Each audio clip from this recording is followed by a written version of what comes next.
দুই নাতিকে বাঁচাতে গিয়ে নদে ঝাঁপ দেন দাদি, পরে তিনজনেরই মরদেহ উদ্ধার। ফরিদপুরের কুমার নদে দাদি ও দুই নাতি পানিতে ডুবে মৃত্যুর ঘটনা ঘটেছে বৃহস্পতিবার 25 সেপ্টেম্বর দুপুর সদর উপজেলার অম্বিকাপুর ইউনিয়নের পশ্চিম ভাষণচর গ্রামের চৌধুরী বাজার এলাকায় এই ঘটনা ঘটে। ওই দিন বিকেল 4:30 থেকে 5টার মধ্যে দাদি এবং নাতির মরদেহ উদ্ধার করা হয়। এরপর শুক্রবার 26 সেপ্টেম্বর সকালে নিখোঁজ থাকা আরেক শিশুর মরদেহ কুমার নদ থেকে উদ্ধার করা হয়। ভাষণচর গ্রামের পাশে নদীতে হেলে পড়া বাঁশের ঝোপের কাছে শিশুটির মরদেহ ভেসে ওঠে এবং স্থানীয়রা তা উদ্ধার করে পরিবারের কাছে হস্তান্তর করে। দাদি মালা বেগম, বয়স 60 বছর, স্বামী দেরাজ উদ্দিন মৃধা, সাং মধ্য ভাষাঞ্চর থানা, কোতোয়ালি জেলা ফরিদপুর ও তাহার দুই নাতি তৌসিফ মৃধা ও সোয়াদ মৃধাকে নিয়ে দুপুরে বাড়ির পাশে নদীতে গোসল করতে যায়। নদীতে অনেক স্রোত ছিল।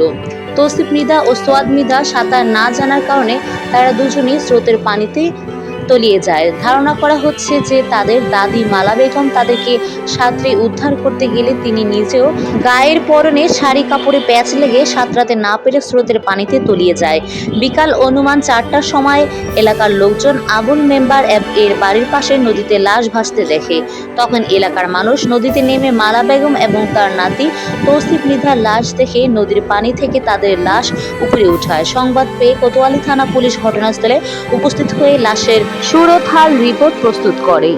মালা বেগমের ছেলে তোতা মৃধার ছেলে তৌসিফ, বয়স ছিল 7 বছর এবং শরীফউদ্দিন মৃধার ছেলে সোয়াদ, বয়স ছিল 6 বছর। বৃহস্পতিবার রাতে দাদি ও এক নাতির জানাজা ও দাফন সম্পন্ন করা হয়।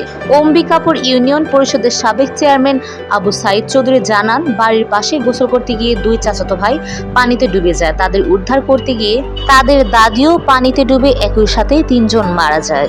প্রিয় দর্শক, দেশের এরকম নতুন নতুন প্রতিদিন খবর পেতে আমার চ্যানেলটি প্লিজ সাবস্ক্রাইব করে আমার পাশে থাকবেন।